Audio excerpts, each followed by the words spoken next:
Un représentant du ministère a reconnu que si la question européenne avait été assez peu prise en compte finalement dans le DMTE, on peut dire ça comme ça, c'était une dimension qui aujourd'hui était plus appréciée par les pouvoirs publics. Après, je ne sais pas si ça se traduira dans la loi. Sur ce point de la coordination, je pense qu'il s'est passé quelque chose d'assez important au début du mois à Bruxelles. C'est cette communication de la Commission européenne sur la question de la gouvernance. Parce que dans le cadre de ce nouveau paquet qui a été annoncé en janvier dernier, l'objectif en termes de renouvelables est un objectif collectif européen de 27% en 2030 et non plus qui ne soit plus décliné de manière obligatoire par pays. Or, certains ont dit que ça signifiait que c'était finalement une dégradation de la volonté européenne de développer les renouvelables. Je pense qu'au contraire, c'est le fait de fixer un objectif collectif implique qu'il y ait une étroite coordination entre les différents gouvernements. Et la Commission, dans sa communication de début mars, s'est lancée sur le terrain écoutez, pour vérifier que qu'on aboutisse à cet objectif, il faut qu'on puisse regarder ce que vous, États membres, allez faire en termes d'investissement. Et elle s'est pris volet bois vert. Donc on est à un moment, j'allais dire, assez paradoxal où il n'y a jamais eu besoin d'autant de coordination, mais où les choix et les anticipations erronées qui ont été faites sur le contexte de la politique énergétique européenne font qu'aujourd'hui, je pense que la Commission n'a plus la crédibilité ni le poids suffisant pour proposer ce type de solution qui serait pourtant parfaitement rationnelle. Et là, sur la politique allemande, je pense qu'on peut dire aussi que son paradoxe, c'est que c'est une politique qui a été faite de manière non coopérative. Je rappelle que quand même, on avait adopté le traité de Lisbonne qui certes reconnaît le mix, la souveraineté des États sur le mix, mais parle aussi d'un esprit de solidarité et que donc les voisins n'ont pas été consultés, donc c'est une politique non coopérative, mais qui postule la coopération des voisins. Je pense que ça a été montré à travers toute la problématique des loop clauses, etc.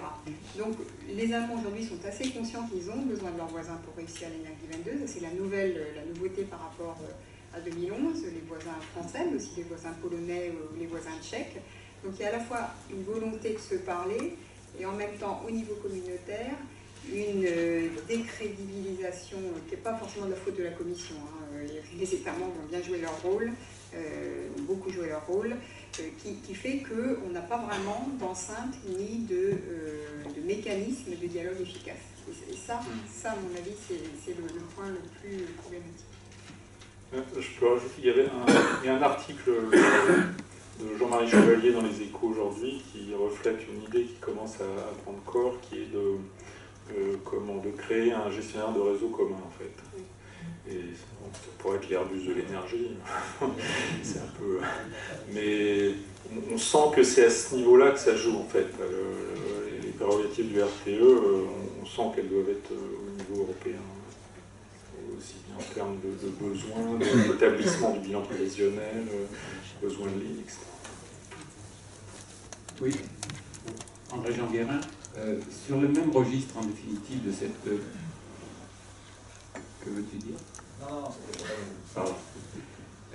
Sur le même registre de cette coopération au moins européenne, les Allemands, enfin les industriels allemands avaient imaginé le projet Desertec, où là c'était carrément toute la Méditerranée, et en particulier le sud de la Méditerranée, qui était mis à contribution dans un partenariat où on utilisait le solaire là où il y en a beaucoup. Évidemment, c'est plus astucieux que de mettre des panneaux solaires le plus au nord possible de l'Europe.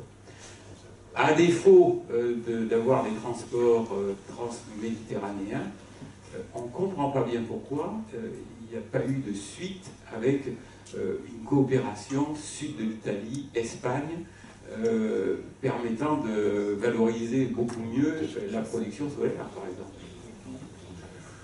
Et pourquoi on n'entend plus, pourquoi est-ce qu'on n'entend plus du tout parler de ces grands projets Je peux répondre à mon nom personnel, Desertec, pour moi ça ne peut absolument pas marcher.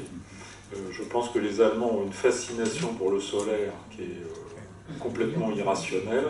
Donc ils se sont dit on va aller chercher le soleil là où il est, puis on verra comment on le ramène, et puis voilà. Et puis comme c'est impossible techniquement à faire, ça s'épuise de soi.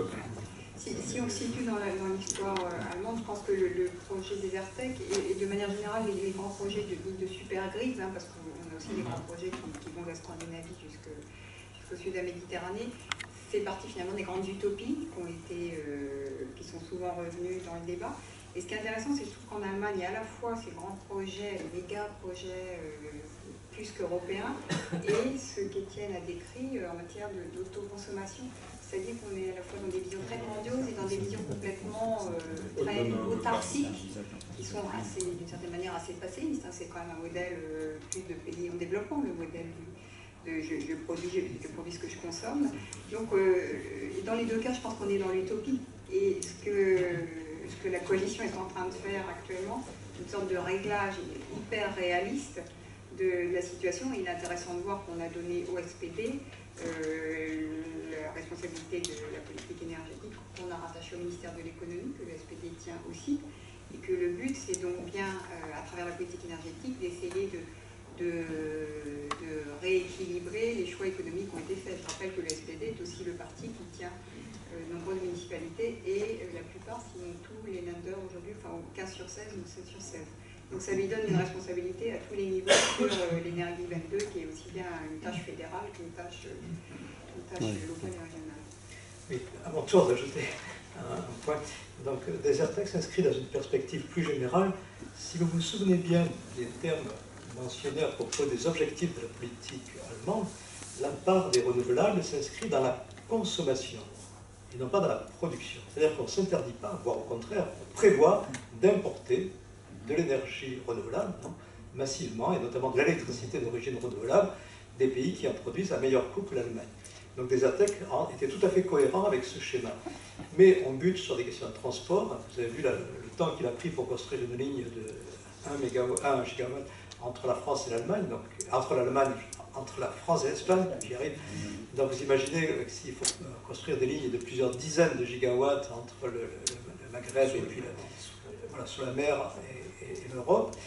Il y a également le contre-coup de l'instabilité dans les pays méditerranéens, avec les printemps arabes qui ont mal tourné, la situation en Libye qui est créatrice d'insécurité sur toute la zone sahélienne.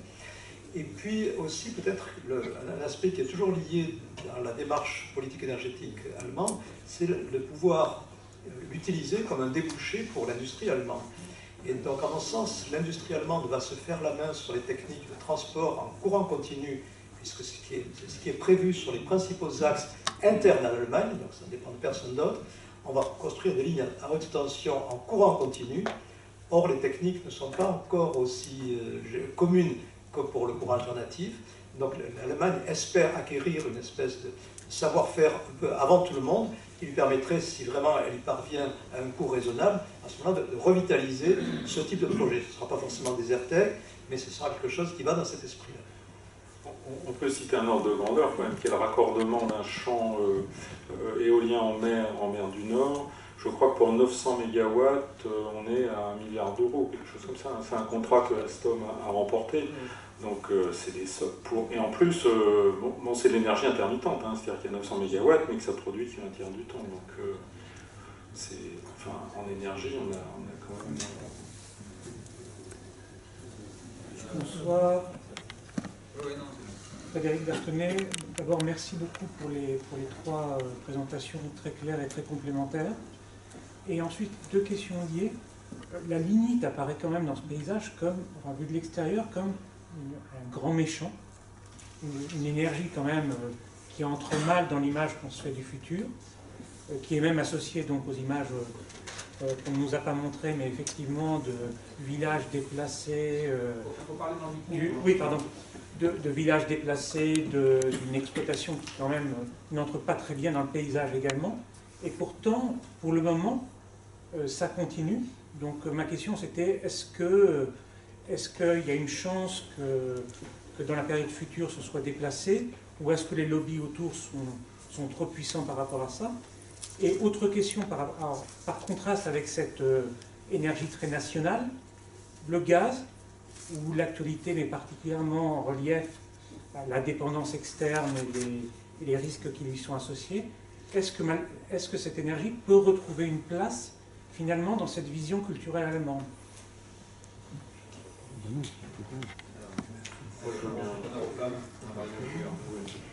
Sur effectivement le Lignite est un peu l'impensé de l'énergie 22 allemande. J'avais été invitée l'an dernier par la Fondation Heinrich Böll, donc rattachée au Parti des Verts allemands, un séminaire de 2 jours sur justement comment nos voisins voient l'énergie 22. Il y a 2 mots qui n'ont jamais été prononcés en 2 jours. C'était Lignite et le mot Russie. Donc j'ai trouvé les oublis intéressants. Et c'est vrai que quand on regarde les chiffres, je regardais justement cet après-midi justement la répartition entre houille et lignite, parce que souvent on dit charbon. Et on voit que ça baisse, la production baisse en matière de houille, mais augmente assez fortement en matière de lignite. Et alors j'ai pas les chiffres les plus récents sur les importations, j'avais l'impression que c'était relativement stable, les importations de charbon de pays des États-Unis. Donc c'est vrai que c'est le lignite qui est le grand gagnant. Alors ça suscite quand même des débats, hein, les déplacements de villages, vraiment l'ouverture de cette mine gigantesque, ça passe pas comme une lettre à la poste. Mais et l'autre jour, je crois que c'est il y a 15 jours, la secrétaire d'État allemande a clairement dit, écoutez, pour notre transition, on compte sur, alors elle a employé le mot charbon, on compte sur le charbon au moins jusqu'à 2022. Voilà, elle l'a reconnu. Jamais jusqu'alors ça avait été dit aussi clairement. Hein, on avait le choix entre le nucléaire et le charbon, on a choisi le charbon. Ça a été dit tel quel, je crois que c'était au colloque sur les syndicats d'énergie renouvelable. Sur les marchés gaziers, ce que montrent les prévisions de l'AIE, c'est une atonie assez remarquable de la demande de gaz en Europe, au moins jusqu'en 2020. Et ça pose la question derrière de la revivification du système ETS et de comment est-ce qu'on peut donner un prix au CO2 en Europe pour à nouveau rendre le gaz compétitif. Alors il y a des grands experts sur ce sujet dans la salle, je regarde Benoît, mais pour l'instant, ça va être, je pense, le grand débat à Bruxelles pour la nouvelle commission pour l'année 2015. Mais tant qu'on n'a pas d'accords là-dessus, il est clair que le gaz n'est pas le fameux couple gaz renouvelable que vous avez vendu pendant les années précédentes ne fonctionnera pas. J'ai eu l'occasion de visiter une mine de lignite et puis aussi de visiter un site qui est une ancienne mine de lignite et qui est aujourd'hui un paysage très mignon, avec des collines très boisées, il y a des petits lacs, des villages coquets, enfin, c'est remarquable. Si on ne m'avait pas dit, vous êtes sur une ancienne mine de lignite, jamais j'aurais pu soupçonner. C'est vraiment la carte postale typique de la jolie région allemande fleurie. Et en fait, c'est une ancienne mine de lignite. Donc simplement, au terme de l'exploitation, qui dure 30 ou 40 ans, les Allemands sont capables d'imposer aux compagnies une réhabilitation du site tel que, finalement, on a l'impression qu'il n'y a pas de séquelles. Le paysage a souffert pendant 40 ans, c'est le désert total, c'est lunaire, mais au bout de 40 ans, c'est fini, c'est propre. Il me semble que ça reflète une espèce de pragmatisme allemand qu'on trouve aussi dans la capacité à faire évoluer les lois assez rapidement, à taire certains sujets, on n'en parle pas, c'est la poussière sur le tapis, personne ne discute des choses comme ça. C'est une caractéristique, me semble-t-il, qu'il faut prendre en compte, comme faisant partie de la façon dont vivent les Allemands. L'Allemagne est le pays qui a les premières réserves mondiales de lignite, c'est le premier producteur mondial de lignite. Je doute qu'ils y renoncent rapidement. Je suis convaincu que le lignite est encore là pour quelques décennies. Évidemment, on va s'efforcer d'améliorer les rendements, de faire en sorte que le terme d'exploitation ça soit propre, mais j'ai vraiment l'impression que le lignite est là pour durer. D'autant plus que jusqu'à présent, les mines de charbon allemandes avaient le droit de bénéficier de subventions de la part de l'État. Les subventions arrivent à terme, au titre des engagements communautaires européens, donc, arrivent à terme en 2018. Donc on peut naturellement continuer à alimenter les centrales à houille à partir de houille importée, donc du charbon qui viendrait des pays étrangers, notamment des États-Unis, mais il y a des transports en plus parce que les anciennes centrales étaient vraiment sur le carreau de la mine. Là, il faudra ajouter le coût du transport. Donc, on ne sait pas trop quel est l'avenir de la houille. Par contre, l'avenir du lignite me semble relativement stable. Et dernière raison de penser ceci, c'est que en fait, les émissions de CO2 du secteur industriel, et notamment du secteur électrique, ne sont pas plafonnées au niveau national. Elles sont plafonnées au niveau européen. il y a un ensemble de quotas qui est distribué pour la totalité de l'Union européenne.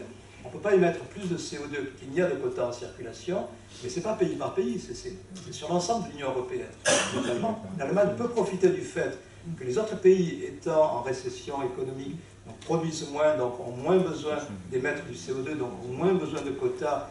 Il faut dire aussi que les quotas, on les avait distribués généreusement en 2006, avant que quiconque imagine qu'on aurait été frappé par une crise aussi grave que celle de 2008. Donc des quotas, il y en a, ce qui fait que les Allemands peuvent émettre du CO2 sans déplacer le plafond européen, puisque les quotas européens sont disponibles à très bas prix. Donc c'est un avantage limite. Il n'y a pas de raison de se gêner. Moralement, on dit ben non, nous, on n'émet pas plus que ce que l'Union européenne a prévu, puisqu'on reste dans le nombre total de quotas à distribution. Simplement, ces quotas n'étant demandés par personne, ils ne sont pas chers. Donc on doit en profiter. Les Allemands rempliront leurs obligations européennes en termes de quotas d'émissions, mais à mon avis, ils ne rempliront pas les objectifs qui sont fixés à eux-mêmes. Donc ça, après, ils s'en prendront. Sur le gaz, je sais pas si la nouveauté dans la crise ukrainienne aujourd'hui, c'est quand même que le Nord Stream est arrivé, est en exploitation. Et il faut juste dire un mot quand même sur le fait que l'arrivée du Nord Stream coïncide avec Fukushima et donc dans le transparent que Michel a montré, on a vu aussi la turbine de Siemens, c'est que non seulement les Allemands avaient, dans un dialogue qui date de très très longtemps avec les Russes, donc ont assuré leur approvisionnement à travers la Baltique et par d'autres moyens, mais ils ont aussi mis au point un cycle combiné pour brûler ce gaz extrêmement performant, à la fois en rendement et à la fois en souplesse pour suivre les fluctuations des énergies intermittentes. Donc ils avaient vraiment prévu d'utiliser le gaz. Quant au lignite, je pense qu'ils ne s'en passeront pas, parce que quand on déclasse du nucléaire qui est une énergie de base, il faut qu'il y ait quand même une quantité d'énergie de base suffisante. Donc il n'y a pas de lobby derrière, il y a sûrement des lobbies, mais c'est une nécessité pour la gestion du système électrique d'avoir des moyens de base. Juste un complément, comme que tout le monde avait vu ici, donc j'ai posé à Cécile la question de savoir quelle était la fraction des importations de gaz allemandes qui passent par le Nord Stream, et la réponse est... 100% de gaz russe. Voilà, les Allemands n'importent que du gaz, j'ai bien compris, en vraiment de Russie. Oui, c'est ça. Mais ils le revendent, ils reconstituent leur marche à l'Est, ils le revendent aux Polonais, ils le revendent aux Tchèques, ils le revendent aux Slovaques, ils le revendent aux Hongrois, qui préfèrent l'acheter aux Allemands, c'est du gaz russe, mais qui préfèrent acheter aux Allemands que acheter aux Russes directement. D'accord. Pardon. Michel Castagna, 75. Ma question ressemble un petit peu à la précédente, donc elle est un peu moins utile que tout à l'heure. Je voulais savoir un peu comment le peuple allemand réagissait en payant son kilowattheure à 30 centimes d'euros au lieu de 13 ici, et avec effectivement des problèmes aussi graves que le lignite. Bon, sur le lignite, vous avez à peu près répondu, mais chez nous, on aurait eu déjà cru pour moins que ça. Finalement, la facture énergétique pour l'allemand de base, qui est parfois beaucoup moins bien payé que le français de base, comment est-ce que ça se vit, comment ça se dit, et est-ce que ça se formule de façon telle qu'il y a des orientations politiques qui peuvent être portées par des puissances politiques? Pour l'instant, il y a un consensus, il faut reconnaître, remarquable. Et l'énergie 22 est souvent comparé, et dans ses montants, il est d'ailleurs comparable à la réunification. Donc c'est vraiment vu comme le grand projet national allemand des années 2000-2010. Donc jusqu'alors, moi les sondages que j'ai vus, il n'y a pas d'idée qu'il faut revenir dessus pour des raisons économiques. D'autant que, comme l'a montré Michel dans les différentes études qu'il a faites sur le sujet, comme ça a été dit, les consommateurs sont aussi des investisseurs. Donc il y a une participation, la manière dont l'énergie 22 est financée fait d'une grande partie de la population allemande un investisseur directement intéressé à ce qui se passe. Donc c'est pas dans un seul sens, c'est pas qu'une dépense insupportable pour les ménages, c'est un tissu d'entrée et de sortie d'argent plus complexe qu'on ne décrit souvent en France. il y a des perdants et des gagnants hein, dans l'affaire. Et je crois que ça commence à coincer quand même. Enfin, la couverture du Spiegel le montre bien. C'était vraiment un enjeu majeur, c'est un enjeu politique majeur contre l'électricité. Oui, pour conforter ce que vient de dire Cécile, les Allemands sont très fiers de s'apercevoir que les deux mots allemands les plus répandus dans le monde, c'est Kindergarten, jardin d'enfants, et Energiewende. Pour eux, c'est un sujet de fierté. Ouais, mais enfin, bonsoir, Christophe Carvel. Merci de vos présentations. J'avais une question relative aux objectifs. Ils sont toujours pleins d'ambition, l'objectif très fort. Et j'ai toujours l'impression qu'en général, quand il y a eu des changements rapides qui ont été faits, c'est souvent dû à des circonstances extérieures. Toujours très heureux, genre récession globale ou guerre mondiale. Et donc je voulais savoir, à votre avis, peut-être à l'avis personnel, quels sont les éléments qui manquent pour vraiment déclencher ou activer ou permettre cette transition en interne, c'est-à-dire sans forcément considérer un contexte très global. Au plan économique, l'Allemagne a bénéficié d'une conjoncture exceptionnelle dans ces dernières années du fait de la crise des autres pays de la zone euro. Elle a pu emprunter sur les marchés à des taux extraordinairement avantageux et donc refinancer via la KfW qu'a cité Benoît en début d'ouverture, refinancer une partie des projets d'efficacité énergétique et d'énergie renouvelable, du plus petit au plus grand, vraiment de la petite micro-installation de biogaz dans une ferme jusqu'au parc éolien offshore, donc plusieurs centaines de mégawatts. Elle a pu financer dans des conditions exceptionnellement avantageuses. Aucun autre pays européen n'aurait pu financer un tel effort avec un coût du capital aussi faible. Donc cette circonstance favorable a facilité les choses. Avec ce que dit Cécile, ce que parfois le consommateur, en payant plus cher ses factures d'électricité, il le retrouve en tant qu'épargnant s'il a placé une partie de ses économies dans un projet via des véhicules bancaires spéciaux qui traînent l'argent des épargnants vers ce type de projet. Donc, ce qui fait que les circonstances ont été tout à fait exceptionnelles pour faciliter la transition énergétique allemande telle qu'elle s'est manifestée depuis la loi de 2000, donc favorable aux énergies renouvelables, avec le coup d'accélérateur donné en 2011. Est-ce que ces circonstances vont durer? Je ne pense pas qu'il faille le souhaiter pour les autres pays de la zone euro. Je pense qu'il faudrait... Est-ce que c'est transposable à d'autres pays? Ce n'est pas certain. Donc, je ne sais pas si ça répond à votre question, mais j'apporte un éclairage, disons, complémentaire par rapport à ce qui a été dit. Oui. Pour moi, il y a de la destruction de capital. Hein. Les Allemands sont riches et ils sont payés des jolis jouets. On verra, il y aura sûrement des retombées parce qu'ils font de la recherche, ils mettent des projets au point, etc.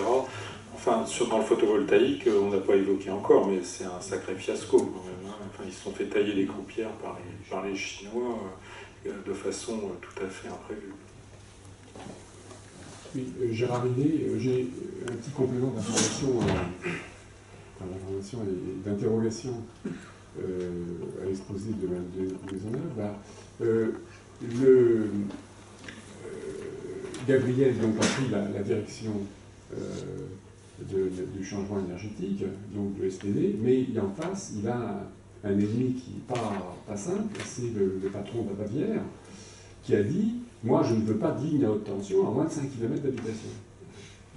Et ça freine fortement toutes les possibilités de transfert venant de la Baltique, d'éolien, et y compris même de distribution électrique. Et c'est un point, je ne sais pas comment ils vont se débrouiller là-dessus, mais moi je me pose des questions là-dessus. Ce qu'il est intéressant de voir, c'est qu'au moment même où l'Allemagne développe des énergies dites décentralisées, même si on est bien d'accord que l'éolien offshore, ce n'est pas du tout une énergie décentralisée, pour pouvoir mettre en œuvre cette réforme, elle s'est rendue compte qu'il fallait faire remonter, parce qu'auparavant, ce n'était pas la compétence fédérale, c'était les Länder, la capacité et la prise de décision sur les lignes de tension au niveau fédéral. Donc il y a la prise de conscience que finalement pour faire du très décentralisé, il faut qu'il y ait beaucoup de planification au niveau fédéral. D'ailleurs un sujet qui peut être transposé à mon sens au niveau européen aussi.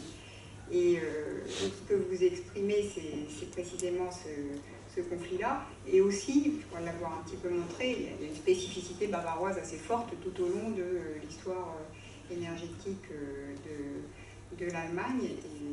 Et puis, il y a, dernier point, une spécificité politique aussi assez forte de la CSU par rapport à la CDU. Enfin, on est bien d'accord que Gabriel est SPD, mais il y a aussi ce point-là pour Merkel, gérer la CSU bavaroise. Moi, oui. Dans l'idée des renouvelables, il y a l'idée aussi de décentraliser. Quand les Allemands ont décidé de sortir du nucléaire, c'est pas seulement parce que l'atome c'est mal, c'est dangereux, c'est aussi parce que c'est une énergie centralisée qui était gérée au niveau fédéral. Et donc il y avait cette idée de réappropriation de sa propre gestion énergétique à travers les énergies renouvelables. Alors manque de peau, quand on a des énergies intermittentes, où le ratio énergie sur puissance diminue, donc il faut augmenter les lignes, donc on s'aperçoit qu'il faut remonter la régulation au niveau fédéral. Alors pour répondre à votre question, je ne sais pas comment ils vont s'en sortir, parce qu'aussi bien en Allemagne qu'en France, c'est extrêmement difficile de construire des lignes. Quand on voit sur l'éolien, par exemple, on voit que l'éolien, la puissance installée augmente régulièrement, mais la production de ces 3 dernières années est stable. Alors moi, je n'ai pas vu d'analyse très précise, mais à mon avis, il y a de plus en plus d'éoliennes qui sont en drapeau parce qu'on ne peut pas évacuer l'énergie. Voilà. Donc c'est comme ça que ça va se réguler. Bon, et après, il y a des lenders qui sont gagnants, des lenders qui sont perdants. La Bavière est largement gagnante. Donc la PM, en plus, elle a des petites prétentions de ne pas vouloir de ligne alors qu'elle en a besoin. Donc ça, c'est un autre problème. Et vous avez des landes comme la Thuringe, qui voient passer des lignes, enfin on veut construire des lignes au-dessus de leur tête, et eux, ils profitent de rien, ils n'ont pas d'éoliennes, ils ne récupèrent pas de l'équivalent CSPE, et puis ils ne profitent pas de l'énergie qui est amenée, donc ils ne voient pas pourquoi on leur construit des lignes au-dessus de leur tête. Donc il va y avoir, enfin je pense qu'il va y avoir des problèmes autour de ça. Bonsoir. Vous mentionniez le pragmatisme allemand, M. Coursiani, donc parlons-en. Comme vous le savez sans doute, le stockage de l'énergie est la première ambition affichée pour la France par la Commission de l'émergence d'ici 2030. Est-ce que vous voyez profiler des cadres de coopération franco-allemande pour accélérer la recherche sur le stockage de l'énergie? Et deuxièmement, est-ce qu'il y a aujourd'hui des business models faisant consensus à l'échelle macroéconomique ou microéconomique qui explicite la création de la valeur économique des énergies renouvelables et la répartition de cette valeur entre les différentes parties prenantes? Je ne peux pas parler tout le temps. Je travaille un peu sur le sujet en ce moment, c'est le sujet de l'hydrogène. Donc, quand vous lisez le document de la commission d'éthique, il faut quand même signaler que c'est une commission d'éthique qui a décidé d'arrêter le nucléaire. Donc, il y avait des évêques, il y avait Klaus Stempfer, il y avait des gens comme ça, qui n'étaient pas forcément... Ils étaient un petit peu aidés par des spécialistes de l'énergie, mais au fond, ce n'étaient pas des techniciens. Enfin, c'est une décision qui a été prise sur des bases éthiques. Le mot hydrogène, alors je l'ai scanné, en allemand c'est Wasserstoff, ou Speicher, qui est le stockage, ça apparaît un nombre de fois incroyable. Et visiblement, ils ont sous-estimé le problème du stockage. Et le nœud, pour moi, il est là. C'est-à-dire qu'on a mis la charrue avant les bœufs. On développe une énergie comme le solaire, donc Michel l'a dit, ça produit 10% du temps, enfin, c'est un pic, c'est un Dirac la production solaire, et encore pas tous les jours, et en été. Donc cette énergie, il faut pouvoir la stocker. Donc ils ont pensé que l'hydrogène allait, allait tout solutionner. Mais ils auraient dû d'abord développer des bons électrolyseurs avant de développer le solaire. Et bon, moi personnellement, je ne pense pas qu'on soit... Enfin, c'est même pas une solution pour après-demain, parce que l'hydrogène, il y a déjà eu des velléités en France au moment où le parc nucléaire était surcapacitaire de stocker l'énergie surcapacitaire en hydrogène, et ça a été abandonné. Donc c'est très cher en fait, c'est des solutions qui sont très chères. Le stockage électrochimique, c'est encore très cher. Bon, dans les utopies allemandes, vous avez un plan qui est toujours actif, qui est de développer 1 million de véhicules électriques avant 2020. Alors je posais la question, j'étais dans un débat avec directeur de l'ADENA, qui est l'équivalent allemand de l'ADEME, en gros. Alors, quand on lui pose la question, il dit oui, bon, on va compter les véhicules hybrides et les vélos électriques. Mais bon, on est dans des technologies, quand même, la batterie, c'est quelque chose qui a 200 ans, c'est une technologie qui a 200 ans. L'électrolyse, c'est une technologie qui a 200 ans. On peut toujours espérer des ruptures technologiques, mais on ne peut pas baser un plan industriel sur sur des paris comme ça de rupture. Et je pense que c'est une erreur allemande d'avoir développé cette Energiewende sans avoir les technologies qui étaient matures pour le mettre au point. C'est effectivement un pari. On peut être inquiet quand on considère que l'Allemagne a perdu un autre pari qui était celui du photovoltaïque, puisqu'elle estimait qu'en étant la première à développer la production photovoltaïque, elle pourrait vendre des panneaux solaires partout dans le monde. En fait, elle a été très rapidement concurrencée par des productions asiatiques à bien meilleur prix, et donc son industrie de fabrication de panneaux photovoltaïques s'est effondrée, alors qu'elle était leader mondial il y a encore quelques années. Donc on peut être inquiet effectivement sur ce pari. On peut néanmoins laisser la porte ouverte. Je suis beaucoup plus optimiste sur ce point qu'Étienne. C'est vrai que le modèle économique n'est pas clair parce qu'il y a diverses formes de stockage. Il y a le déplacement dans la journée, par exemple si vous produisez le matin, vous consommez le soir, donc c'est un simple déplacement de consommation de quelques heures. Il y a un stockage plus long à l'échelle de la semaine, par exemple, et puis un stockage de grosses quantités d'électricité qui serait produite en été, mettons pour faire simple, et consommée en hiver, ou le contraire, selon photovoltaïque ou éolien. Et là, on parle d'échelles complètement différentes. Pour les très grosses quantités, les projets là aussi fleurissent, c'est comme l'hydrogène, on envisage par exemple des atolls artificiels qui serviraient, je ne sais pas si vous connaissez le principe des STEP, des stations de transfert d'énergie par pompage. Donc, on pompe l'eau dans un réservoir à altitude quand l'électricité est pas chère, et quand l'électricité est chère, on turbine l'eau pour produire de l'électricité. On peut faire la même chose au milieu de la mer en créant un îlot artificiel, en le vidant quand on a de l'électricité pas chère, et en le remplissant en faisant tourner une turbine quand l'électricité est chère. Donc, ce type de projet existe. Pour le moment, ça reste très, très aléatoire en termes de rentabilité économique. Pour faire simple, le modèle économique n'existe pas encore. Néanmoins, de la même façon qu'il y a 20 ans, le modèle économique du panneau photovoltaïque n'existait pas, et qu'aujourd'hui, dans certains pays, le panneau photovoltaïque produit une électricité qui est moins chère que les moyens conventionnels. Vous regardez selon les pays, pas seulement en Afrique, dans certains pays d'Asie ou même d'Amérique du Sud, dans certains cas, il vaut mieux produire de l'électricité à partir de panneaux photovoltaïques que d'importer du fuel oil et de produire à partir de moteurs diesel. Donc, il y a 20 ans, le panneau photovoltaïque n'était absolument pas compétitif, il n'y avait aucun modèle économique. Aujourd'hui, il existe déjà une partie de rentabilité, et peut-être demain, ça s'améliorera encore. On peut imaginer la même chose pour le stockage. Diverses formes de stockage.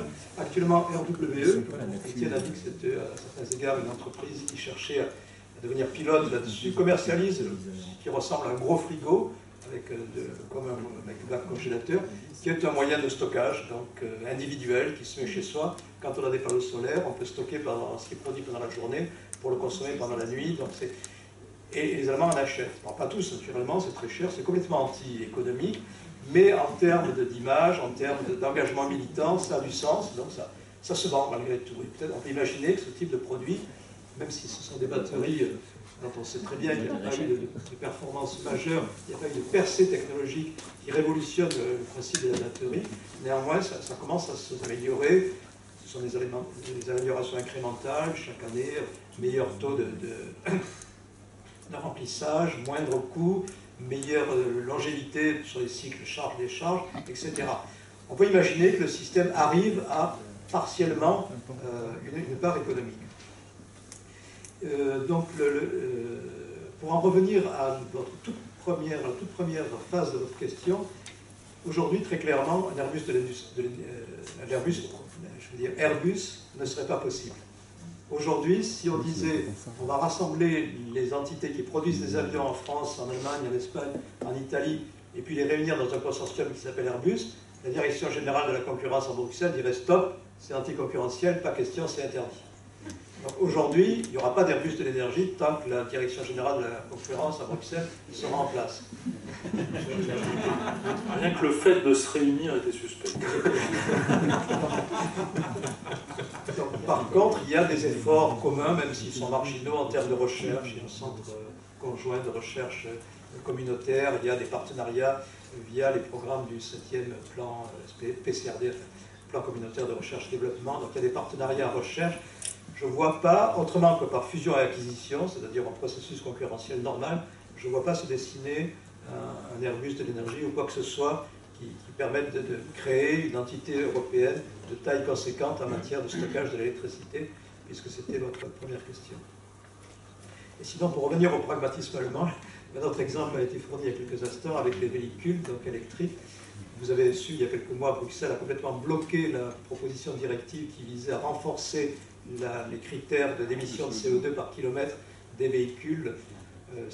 Très clairement, Bruxelles ne veut pas, je veux dire, Berlin ne veut pas d'une législation tant qu'elle n'a pas derrière le modèle industriel qui répond au cadre législatif.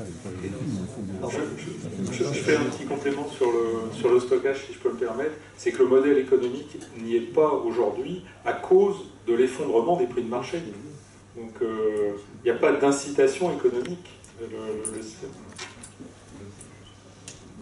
Alors, pardon, vu l'heure, je propose qu'on prenne les 3 ou 4 questions des 3 ou 4 courageux qui ont voulu en poser. Donc il y en a là, oui, il y a quelqu'un qui est très motivé là, et après on fait une batterie de réponses, et ensuite il sera temps de lever la séance. Bonsoir, donc Antoine Gard, Commission 2007. Donc j'ai une question sur les objectifs. Quand on voit la façon dont ils ont été fixés par les uns et les autres, c'est souvent, que ce soit en Allemagne ou au niveau européen, c'est souvent des objectifs pour le mix énergétique de production ou des consommateurs d'énergie renouvelable. Et ce qui m'interpelle, c'est qu'on n'apporte jamais un point qui pourtant semble essentiel, qui est qu'est-ce qu'il va falloir enlever pour laisser de la place, parce que le gâteau ne grossissant pas dans un contexte de demande stable, voire qui décroît. Donc voilà, je voulais savoir si c'était suffisamment anticipé aujourd'hui, et notamment on voit les plaintes des énergéticiens qui disent qu'ils sont évincés du marché aujourd'hui par les renouvelables pour la priorité, mais est-ce que c'était pas possible de le prévoir, puisqu'on voit, vous l'avez mentionné, que l'énergie-Wende en Allemagne, ça fait quand même un certain nombre d'années qu'on en parle et que c'est dans les tuyaux. Voilà, je voulais juste savoir votre sentiment là-dessus. Il y avait, toujours de ce côté-là, il y avait une deuxième main qui faisait... Non. Je voulais savoir si potentiellement la crise ukrainienne pouvait modifier la donne. Et là, il y avait une question là. Je m'étonne que pour le solaire, les Allemands aient choisi le photovoltaïque plutôt que le solaire thermique chauffe au solaire, qui résoudrait le problème du stockage aussi. Et je voulais votre sentiment là-dessus. J'imagine qu'il peut y avoir la raison de fabriquer des panneaux solaires, des panneaux photovoltaïques. Mais je voulais votre sentiment.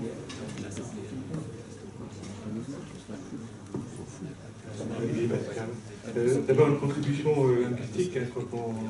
Quand on a vécu en Allemagne, l'énergie Wende, c'est la branche énergétique de la Wende qui est prioritaire dans la compréhension allemande de l'énergie Wende. C'est la cohérence avec le changement politique qui s'appelle la Wende. Donc ça fait partie de l'acceptation. Et la question c'est, tout à fait différent, est-ce que les énergéticiens ou les électriciens allemands ils s'appuient grandement, ou pourraient-ils le faire davantage, pour ces questions de stockage sur la tarification temporaire, heure de pointe, est-ce qu'ils jouent bien sur ces amplitudes-là, comme on peut le faire ailleurs? Et il y avait encore une dernière question là-bas. Oui, juste déjà un commentaire sur l'Airbus. Sur l'Airbus. L'Airbus, quand il a été créé dans l'aéronautique, c'était quand même pour développer en Europe une industrie face à l'industrie américaine, que chaque pays européen ne pouvait pas faire seul. Je ne pense pas du tout qu'on soit dans une telle situation en ce qui concerne l'énergie. une question sur l'importance pour les particuliers de l'électricité et de leurs dépenses d'électricité. Est-ce qu'on sait ce que ça représente dans le budget d'aménagement allemand et dans le budget d'aménagement français? Parce que je pense que les habitudes ne sont pas tout à fait les mêmes. Pour répondre à votre dernière question, là, on a selon les déciles, on est entre 7 et 2%. Non, mais je disais la comparaison entre la France et l'Allemagne de ce point de vue-là. Il y a une étude qui a été publiée par l'UFE, l'Union française de l'électricité, qui fait un parallèle. Alors, j'ai les chiffres quelque part sur une clé USB, mais ce serait un peu long d'aller les chercher. Si vraiment vous ne les trouvez pas, je vous les procurerai, mais vous trouverez une réponse à cette question, cette étude de l'UFE. En gros, ils ont une facture qui est à peu près 20% inférieure à la facture française. Pardon, attendez, une consommation qui est 20% inférieure, hors chauffage électrique, enfin plutôt 10%, même entre 10 et 20%, hors chauffage électrique. Et donc, comme le prix est double, ça fait une fois et demie, entre une fois et demie et une fois et demie. C'est l'industriel qui est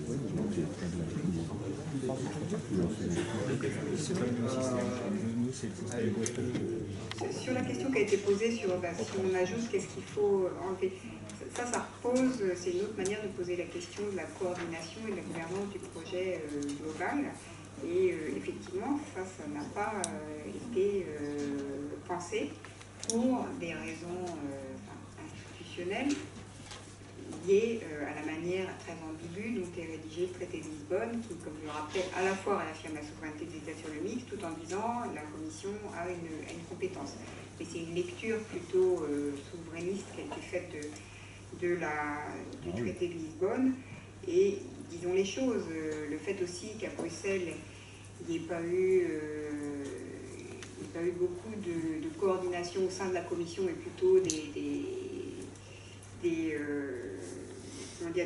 vues divergentes sur ce qu'étaient les priorités de la politique européenne suivie entre la DG Climat, la DG Énergie, la DG Concurrence qui est sur une autre ligne, ou la DG Entreprise, n'a pas facilité non plus l'émergence d'une vision européenne qui aurait pu faire pièce à la volonté toujours forte des États de garder leur précaré.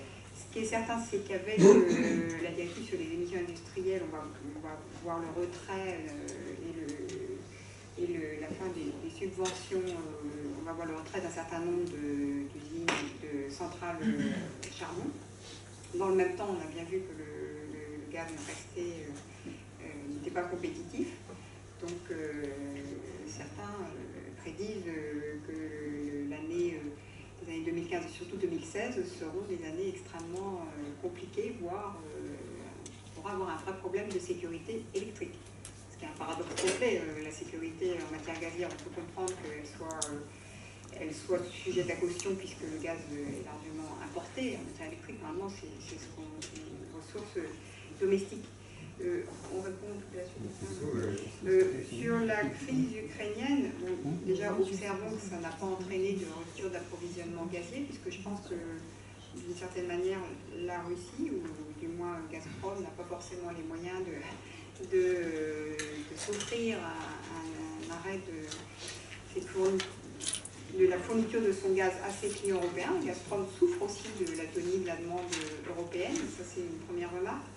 Deuxième remarque, on peut demander finalement, on a voulu mettre en place un marché intérieur du gaz. On voit que par rapport à la précédente crise, 2006 ou d'autres crises, ça ne change pas grand-chose, et pour une bonne raison, c'est qu'on n'a pas mis en place un marché intérieur du gaz pour favoriser la sécurité énergétique. Ça a été traité par d'autres moyens, Étienne a rappelé le rôle de Nord Stream en la matière. Moi, il me semble que dans le débat énergétique européen, ça va fortement peser sur le développement de ressources domestiques. Donc les Allemands continueront d'utiliser leurs limites. On va revoir, je pense, ressurgir le débat sur le gaz de schiste assez fortement dans un certain nombre de pays, où d'ailleurs il n'est pas forcément en débat. Voilà. Mais je pense que ça va être important. Et puis il faut voir sur le nucléaire aussi ce qui va se passer, parce que là on n'en a pas parlé, mais il y Il y a deux choses à l'œuvre actuellement. Il y a l'enquête de la DG Concurrence sur les systèmes, la réforme du marché de l'électricité en Grande-Bretagne, est-ce que c'est compatible avec les règles de la concurrence? Et par ailleurs, des fournisseurs de technologies nucléaires extérieures à l'Europe, russes ou américano-japonais, qui viennent dans certains marchés est-européens faire des offres de gré à gré, des offres de financement qui échappent totalement aux règles sur lesquelles les traités sont impuissants à parler, à regarder si ça respecte ou non les règles de concurrence. Donc au total, je pense qu'on va avoir des débats très importants sur ce que c'est pour l'Europe que développer des ressources domestiques, pas seulement renouvelables, mais aussi en gaz. 3 points sur l'Airbus, donc de l'énergie.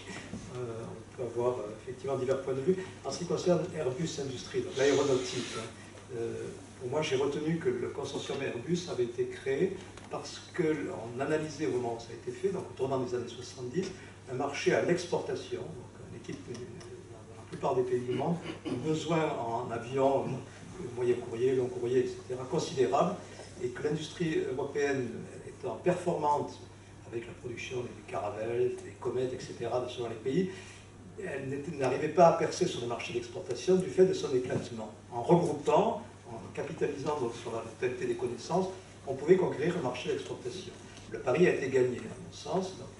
Donc, il me paraîtrait tout à fait légitime d'engager le même pari aujourd'hui. Je répète, si à Bruxelles on avait une direction de politique industrielle plutôt que direction de la concurrence, parce qu'en considérant qu'en 2012, la totalité des investissements réalisés dans les énergies renouvelables à l'échelle mondiale, c'est 270 milliards de dollars. C'est-à-dire en gros l'équivalent de Airbus plus Boeing, un chiffre rond. Donc il y a un marché colossal en besoin, en énergie. Les énergies renouvelables répondront à une partie de ces besoins, une partie seulement, une partie significative en termes de milliards de dollars. Avoir une industrie européenne qui serait performante sur le stockage, sur l'état des produits, sur la connectique, etc., serait certainement un bon placement. Je crains que ça ne soit pas possible compte tenu des règles en vigueur, mais ça me paraîtrait quand même une bonne idée. Deuxième question sur laquelle je peux répondre, c'est la concurrence entre le photovoltaïque et le chauffe-eau solaire. En fait, ce sont les régimes économiques qui sont différents. Quand vous posez un panneau photovoltaïque, vous êtes rémunéré sur le kilowattheure que vous produisez. Quand vous posez un chauffe-eau solaire, votre rémunération, elle est fictive, c'est l'économie que vous réalisez par rapport à chauffer votre eau avec du gaz ou du fioul ou autre chose. Et donc la différence, elle a été à l'avantage des panneaux photovoltaïques pendant quelques années, parce que pour faire décoller cette industrie, à une époque où le silicium coûtait cher, en 2006-2007, le silicium coûtait cher, on a créé des tarifs de rachat de l'électricité photovoltaïque disproportionnés, absolument. Donc, résultat, les installateurs se sont engouffrés sur ce créneau. Plus il y avait de professionnels qui arrivaient, plus les techniques s'affinaient, plus le coût baissait, et donc plus la marge était importante par rapport à ces tarifs. On a en France, comme en Allemagne, comme en Espagne, on a baissé les tarifs, mais on n'arrivait pas à suivre par rapport à la baisse du coût. Et donc le panneau photovoltaïque était beaucoup plus lucratif que le chauffage solaire. Le chauffage solaire s'est développé là où il est réglementaire. C'est le cas de l'Autriche, par exemple. L'Autriche est le pays d'Europe qui, à ma connaissance, le mieux équipé en chauffe-eau solaire. Ce n'est pas forcément le pays d'Europe le mieux ensoleillé, mais la réglementation était très, très dure. On aurait pu imaginer la même chose en France ou ailleurs. Alors peut-être qu'une réponse, c'est à l'avenir avec les équipements mixtes, puisque le panneau photovoltaïque, pour bien produire, a besoin de ne pas trop chauffer. Donc on pourrait on peut, et ça existe déjà sur le marché, le refroidir en chauffant de l'eau qui, elle, sert à faire de l'eau chaude. Donc on peut imaginer que ça pourrait être une solution à l'avenir pour les maisons qui ne sont pas encore équipées de l'un ou de l'autre. Et puis enfin, dernier point, donc, pour encourager le stockage, il faudrait effectivement une tarification en temps réel. Mais ça suppose ce qu'on appelle des réseaux intelligents, des réseaux capables de transmettre des signaux prix qui varient en temps réel, et puis un compteur chez le client qui lui signale à quel moment l'électricité est chère, à quel moment elle n'est pas chère. Ça peut varier selon la période de l'année, et qu'il puisse lui-même piloter ses appareils. Mais là, tout le monde ne pourra pas piloter des appareils parce que si vous êtes, par exemple, si vous travaillez un certain moment de la journée, vous n'avez pas le choix de faire votre cuisine autrement que le soir, de regarder la télé autrement que le soir. Donc là, on pourra aboutir à une aggravation des inégalités sociales que Étienne a pointé, avec une partie de la population qui serait capable de tirer parti de tarifs à temps réel et une partie de la population qui ne pourrait pas. Sa propre consommation, elle est rigide à leur prix. Une fracture énergétique qui se double d'une fracture numérique. Bon, alors je suis le dernier à parler, je vais essayer d'aller vite. Sur le fait qu'il y ait des objectifs où on rajoute des énergies renouvelables alors qu'on est en crise, effectivement, il fallait penser qu'il fallait que, c'est vous qui avez posé la question, il fallait qu'il y ait des moyens qui se retirent.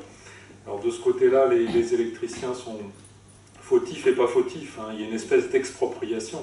Enfin, c'est-à-dire qu'on peut dire que les grands électriciens européens auraient pu prévoir qu'on changeait de système et donc s'orienter vers les énergies renouvelables et abandonner les moyens conventionnels. Enfin, les moyens conventionnels, ils sont là pour 20, 30, 40, voire 50 ans. Donc d'imposer que des objectifs en matière d'énergie renouvelable font qu'il y ait une expropriation. Enfin, donc, ça, je suis d'accord avec vous.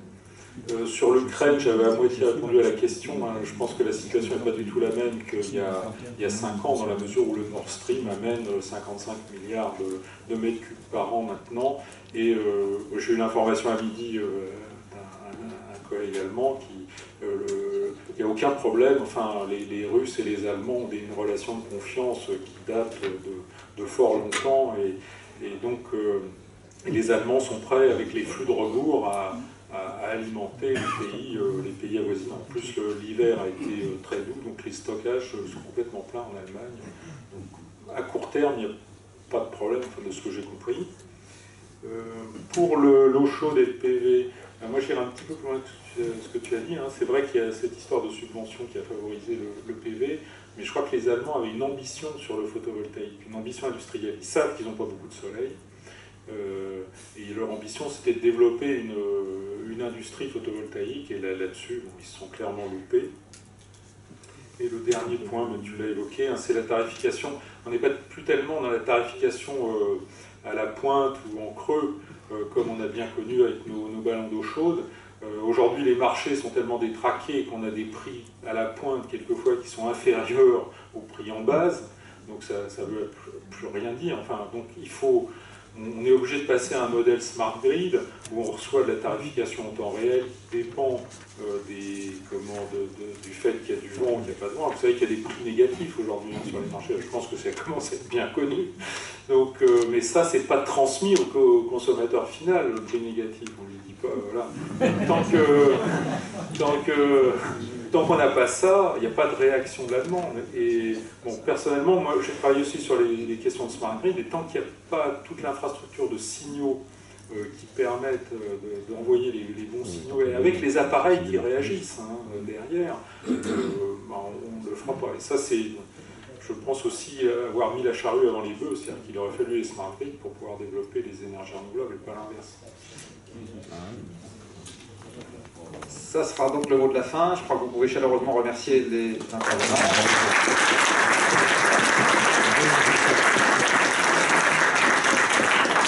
Et pour ceux d'entre vous qui ont acquitté le bol, maintenant il est temps d'aller se restaurer. Avec quelques